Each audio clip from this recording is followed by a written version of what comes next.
да проговорат и да не кријат дека биле злоупотребени, а со тоа сторителите да можат да бидат казнети. Бројот на повици на телефонот за помош на Меѓаши, на кој се пријавуваат злоупотреби и насилство врз децата, оваа година се зголемил за околу 20% споредено со 2007. Од Меѓаши велат дека ова е поради зголемената свест на жртвите и нивната одлука да не молчат за злосторствата што им биле направени. Бесплатниот SOS телефон за деца и млади 0800 1 22, каде што може да се пријави физичкото насилство со намера да ги охрабриме децата, родителите, соседите, најблиските да не молчат за насилството и истото се разбира да го пријавуваат. Започнуваме со кампањата која што се нарекува Види, слушни, кажи. Меѓаши реагира на тоа како постапуваат центрите за социјална работа со децата жртви на насилство.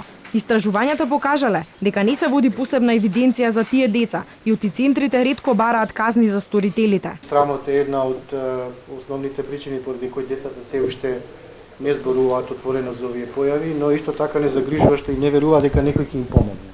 Значи, нашето охрабрување е и во таа насока, не само да го пријават, туку и да веруваат дека ние и понатаму ќе се залагаме да ги мобилизираме сите државни институции на децата да им се помогне.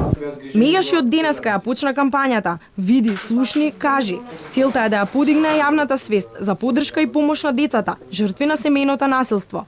Меѓаши останува на ставот да бараат доживотен затвор за лицата кои сексуално злоупотребуваат деца.